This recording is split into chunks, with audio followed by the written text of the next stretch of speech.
I have a horrible news for you guys. Jamaal Hill is vacating his UFC light heavyweight belts. Jiří Procházka did it last year from what Dana White said was the worst shoulder injury he's ever seen in his entire life. And now Jamaal Hill has a ruptured Achilles due to playing basketball. I'm not joking you. And he will not be able to compete against Jiří Procházka whenever they were going to be fighting. And now he's vacating the belt. And we don't know. We don't know when he's going to come back. The injury could take 6 months to an entire year to heal. And possibly even longer than that. We don't even know when the former champ, Jiří Procházka, is going to be ready to come back. At this point, we don't know. And right now, we got Jan Blachowicz taking on Alex Pereira at UFC 291. A former champ of light heavyweight, a former champ of middleweight, and two guys that have beaten Israel Adesanya inside of the UFC. And it's a light heavyweight fight coming up. Now, the only other rational thing they could do for a title fight, the vacant belt that is now going to be on the line that Jamaal Hill just relinquished after suffering that injury. I mean, he's beaten Jimmy Crute by knockout, Johnny Walker, Thiago Santos, Glover Teixeira, and now he's going to be out. For since that fight earlier this year, it's probably going to be about 2-year break between the Glover Teixeira fight till his next. And what I wanted to talk about, obviously this is very unfortunate. Nobody likes to see a title vacated unless that champion is retiring. Like in Amanda Nunes, we don't like to see a vacate of a UFC belt. Or is Francis Ngannou, and then we got John Jones and Ciryl Gane fighting for the vacant belt. Personally, I don't like that. I don't like when there's a vacant belt on the line and something like that happens where it's an unfortunate event and then we get someone that's not the best in the world as the champion, potentially. Like here, we're most likely getting one of these two things in a Jan Blachowicz, Alex Pereira, somehow co-main events title fight, or they're going to figure out a way to just keep this title vacant for a little while longer and schedule a Jiří Procházka Magomed Ankalaev fight for later this year or in 2024. Either way, this is really bad news. This is a very, very bad news for the UFC's light heavyweight division.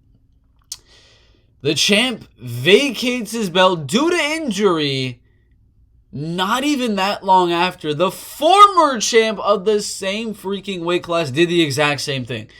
I kid you not. Jiří Procházka literally just did the exact same thing.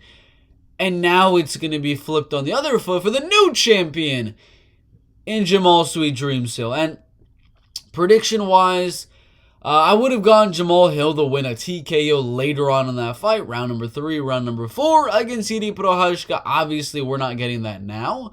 So either way, a Magomed Ankalaev, Jiří Procházka fight, I'd actually be really, really close.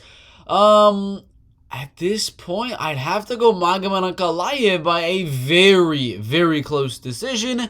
But if they choose to do the title fight between the former champ and the other former champ, in Alex Poatan Pereira, Jan Blachowicz, we have history in what would be the fastest someone has ever been from joining the UFC and to being a double champion. Daniel Cormier did it, Henry Cejudo did it, Conor McGregor did it. Those are your double champs. Amanda Nunes as well, if you want to go over to the women's MMA side. But those are all in all of those cases, it's taken years and years and years, decade type of things for them to become double champs inside of the UFC. Well, Alex Pereira could legitimately be a double champion in the UFC after 1 year and 7 or 8 months. I kid you not. The man joined the UFC at the end of 2021. And he could be a double champion 2 years, less than 2 years after he joins the UFC. Obviously, none of it's official. We don't know if it's going to be for the belt or if it's going to be Ankalaev versus Jiří Procházka. Maybe Jiří is still unable to continue, and they do Jan Blachowicz, Alex Pereira. Winner fights Magomed Ankalaev, or maybe they don't want to do Ankalaev Jiří, and they do winner of Blachowicz, Alex Pereira versus Jiří Procházka when he's ready for the vacant belt. There's so many things they could do here in the light heavyweight division. Obviously, none of those things involve Alexander Rakic, Nikita Krylov, Johnny Walker, any of those guys. It's pretty much one or the other in terms of this vacant belt situation. But what do y'all think? What do y'all think? Because they could easily make Blachowicz Pereira for the vacant belt and have Jiří Procházka come back and be like, none of these guys are the real champion. Pereira versus Jiří in a crazy main event in 2024 would be amazing. That's what I hope happens. I hope they give this one the title fight. Alex Pereira, Jan Blachowicz in the light heavyweight division. And I think Pereira wins. And I do think Pereira wins. What do y'all think about that? The crazy situations are unfolding in the light heavyweight division. Comment down below. That's nuts. Pereira, Jan Blachowicz, after Jamaal Hill vacates his freaking belt. Oh my gosh. Zhang Weili and the Beneil taking on each other at UFC 292. Again, it doesn't make much sense ranking-wise. Jan is right there. The Rose Namajunas fight, I mean, I wouldn't say that would be the case, but Yan Xiaonan is literally right there. Amanda Lemos lost to Jessica Andrade, is below Yan Xiaonan in the rankings. Yan is coming off a win over number 5, Jessica Andrade, where Amanda Lemos is coming off a win over number 8, Marina Rodriguez. Make it make sense how Amanda Lemos is getting the title fight right now on a 2-fight win streak, and even then, Yan Xiaonan is coming off another 2-fight win streak. I was trying to make a point that didn't work, but my point still stands. I mean, Yan Xiaonan is more deserving of a title fight than Amanda Lemos, but she says she's not gonna fight. She's not gonna fight anyone. I mean, not gonna fight. But I mean, not gonna fight anyone else either than the winner of Amanda Lemos, Zhang Weili, because she could have had another fight by now, maybe a main event of a UFC fight night against, I mean, who would be, I mean, Carla Esparza, but I think she was like pregnant or something. Could have had like a main event against Verna Jandiroba for all she wanted to, because she's coming off 2 solid wins as well against Angela Hill as well as Marina Rodriguez. That would have been a pretty bad main event, but you get the gist. Would have been very, very interesting. But no, she's not going to do that. She's going to wait, which I think is the right decision, just to wait for Zhang Weili to take down and smash Amanda Lemos at UFC 292, and then we get a China versus China, probably in China, main event of that UFC pay-per-view. You stack the undercard with great Japanese and Chinese and Korean prospects. And you just make it a really, really good card. Maybe you make Zhang Weili versus Yan Xiaonan the co-main event, and just stick Volkanovski versus someone else. Volkanovski versus Elliot on the card just for fun, just to make it pay-per-view worthy for most of the casual fans. But what do y'all think? Does Amanda Lemos upset the champ, and in my opinion, number 1 pound for pound, Zhang Weili? And if she does she also beat Yan Xiaonan? And if Zhang wins against Amanda Lemos, does she beat Yan Xiaonan? I think Zhang Weili wins both by finish. Put your thoughts down below. Arman Tsarukyan is targeting a Beneil Dariush matchup by the end of the year. Let's go over to UFC rankings as we gotta do. I mean, come on. Arman Tsarukyan coming off a win over unranked Joaquim Silva. Alright, you know. All right, that's okay, I guess. He beat Zhumagulov before that. Yeah, that's about it in terms of top 15 guys. He's got a lot of good wins on guys like 17, 18, and things like that, like Joel Alvarez. Absolutely smashed him in that fight. He is at number 8 right now, only losing to number 7, Mateusz Gamrot, and in my opinion, a robbery. And then he also lost to the champ, Islam Makhachev. Not in a robbery. He put up a very good fight in that one, but he's number 8. Gamrot already fought Beneil Dariush. So he's probably going to have to go down in the rankings or do that Rafael Fazia fight. Rafael lost to number 3. There's no point putting him against Beneil. And Michael Chandler trying to fight McGregor, trying to fight for the belt. Poirier's fighting Gaethje. Oliveira's trying to fight for the belt. It makes sense. It makes sense. What do y'all think? Arman Tsarukyan versus Beneil Dariush. I think it's a super, super close one. I am going to go Beneil Dariush to win this one if it is 3 rounds. If it's 5 rounds, I might go Arman Tsarukyan by a decision. Either way, I don't expect to finish. What do y'all think in the lightweight division? Top 15 flyweight fight added to UFC 294. We do have, let's see what the rankings say. Number 11, Mohammad Mokaev taking on number 10, Tim Elliot. I mean, they're both coming off wins recently. Tim Elliott beating Victor Altamirano in a solid win, as well as Tagir Ulanbekov. Did lose to Mateusz Nicolau, was on a 2-fight win streak before that, and before that lost to Brandon Royval. So, he's only really losing to legit guys recently in the UFC flyweight division, and I would agree, Mohammad Mokaev is also very, very legit again. His most recent loss is number 6 and number 4 in the flyweight division. I think Tim Elliott is the level of a top 5, top 6 guy in the flyweight division. I think Mohammad Mokaev is as well. His striking is a little bit lacking at sometimes, but he's got good movement, good speed, and obviously very good wrestling and grappling game.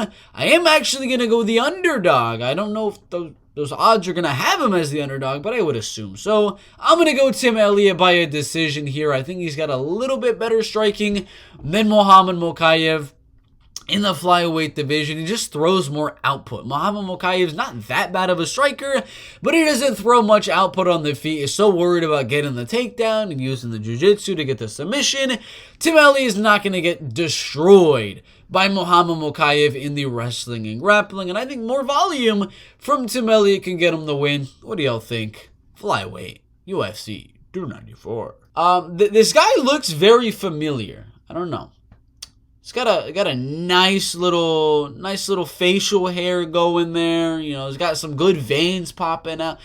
He looks very familiar, but I was going through my Instagram feed and I saw this absolutely amazing fighter. I mean, like one of the best, one of the greatest of all time in terms of combat sports. And the man is like the new Khamzat Chimaev. It's crazy. He's going to have 3 fights minimum, possibly even 4 fights in 1 week. 2 boxing matches, 1 or 2 MMA fights in the span of 7 days. That is absolutely crazy. This dude is an absolute dog. I'm kidding. I'm sorry. I can't keep up the little shtick. But next boxing match is set for August 12th. So we got about, 28 days. So 4 weeks till my next boxing match. Then we got 6 days later after that is going to be our second boxing match. And then after that, we have 2 or 1 MMA fights on August 19th. As always, I'm going to be live streaming them on YouTube. I'll post the videos after onto Instagram and onto YouTube as well. I'm going to be doing the boxing matches at 132. I could make 125. I feel like I would like a better challenge at 132. I feel like it'd be too easy. I'm not trying to be cocky. They just look very small at 125, so I'll stay at 132 until I get 5-0, and then I might move down to 125 once we get, some better competition and some bigger competition. And then MMA, there's not really a weight class. You literally just come in. They look at you. They're like, you kind of look like that, guys. You guys can fight each other. That's kind of the deal. So hopefully we go 4-0. Should be interesting. Zhalgas. Or sorry, Jadi the Badi, Zhalga the Badi. I don't know. I'm trying to. The hair, you got to admit, does exactly look like Paddy the Baddies, but brown and on a freaking, what is he, Kazakhstan or something like that? I don't know where he's from, but he's had 4, I kid you not, 4 split decision losses in a row in the UFC. Like, how is that possible? I have no idea how that's possible. It happened.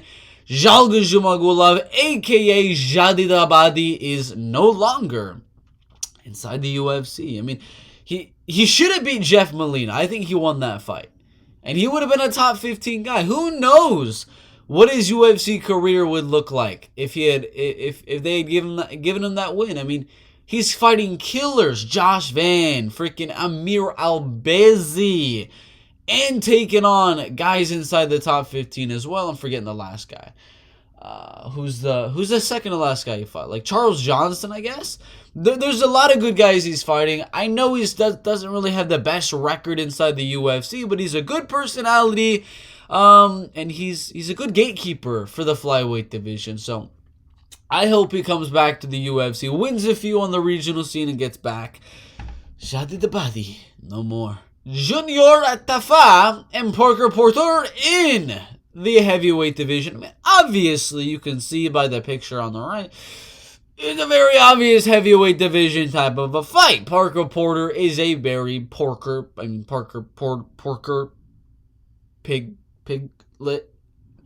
Parker's a really big guy, and he's taking on Junior Tafa August 26th in Singapore. I don't know why. Neither of these guys are Asian. They're not Korean, Chinese, Japanese. Why are they on this card? I don't know. The UFC just seems to put random heavyweights on a lot of these random cards, so I don't know why they would want to go to Singapore instead of just staying in the United States. But that's here nor there. Parker Porter, Junior Tafa. I do believe the wrestling and grappling game of Parker Porter could be a little bit better than Junior Tafa, especially after that loss to Mo Usman. I think Junior Tafa is going to be the better striker and destroy Parker in round number 1, but I expect to come back in round 2 and round 3, and I'm going to go another, unfortunately for Junior Tafa, another 29-28 decision loss for him and a Parker Porter win. Walter Walker, Johnny Walker's brother, is out of his Jake Collier fight coming up, and so Jake Collier's like, I'm going to fight Mohammad Usman's brother. I was trying to fight Johnny Walker's brother. Now I want Usman's brother. He's just going after all the brothers at this point. Mohammad Usman with a little bit of gyno going on there. Jake Collier looking to come back with a good win. Usman is undefeated inside the UFC, which is crazy to me. I mean, that's insane.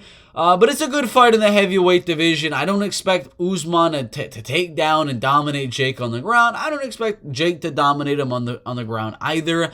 So should be a pretty low-level heavyweight striking match. Maybe Usman's able to land a good shot. Maybe Jake is as well. But I don't really expect it to be that fun of a fight.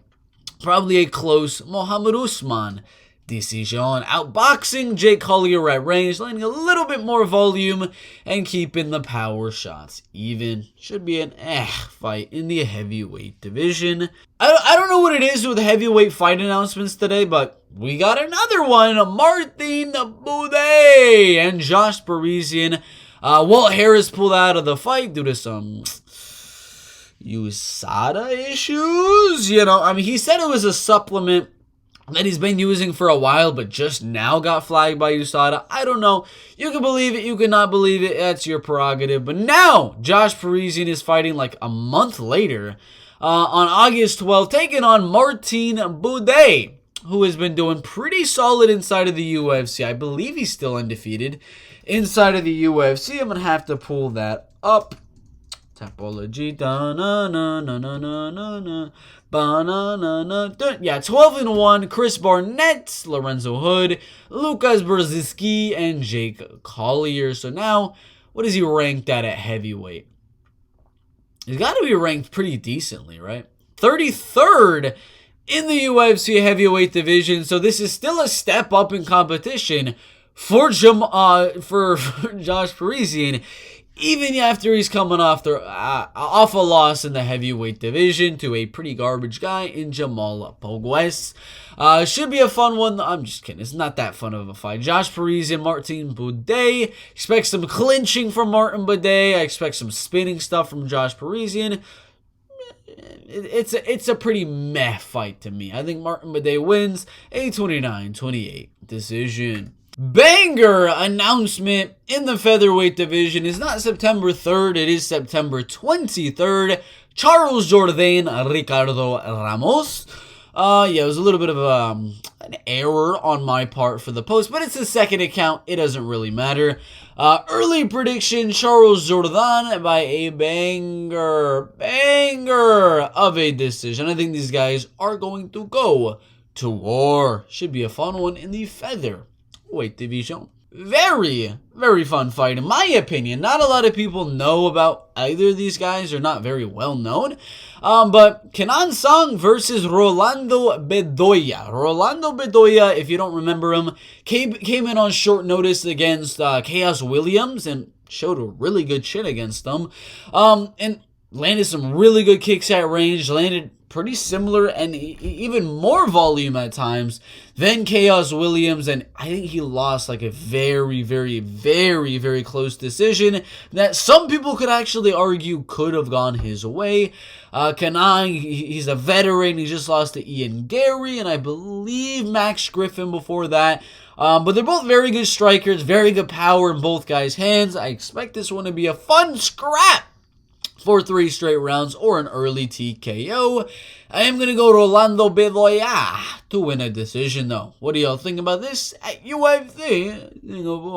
And aside from that, we do have some MMA news to go over that's not horrible news like Jamaal Hill vacating his freaking belt. It is a cancellation. Joanne Wood gets a cancellation from her retirement fight against Priscilla Cachoeira. Upsets Miranda Maverick on short notice. I am going to go Miranda Maverick to win that one fairly easily. Priscilla's got solid striking on the feet, but I've never really been a fan of her takedown defense at all inside of the UFC. It's really not that good. She's very powerful, a lot of finishing ability, but overall, I'm going to go Miranda Maverick by a unanimous decision. Thank you so much for watching that full card. I'm just kidding. MMA news video. We did an early prediction for Miranda Maverick, Priscilla Cachoeira. We did an early prediction for Charles Jourdain, Ricardo Ramos. Talked about Jadi Dabadi getting cut from the UFC. Parker Porter versus Junior Tafa. We did an early prediction for that one. We talked about my upcoming fights.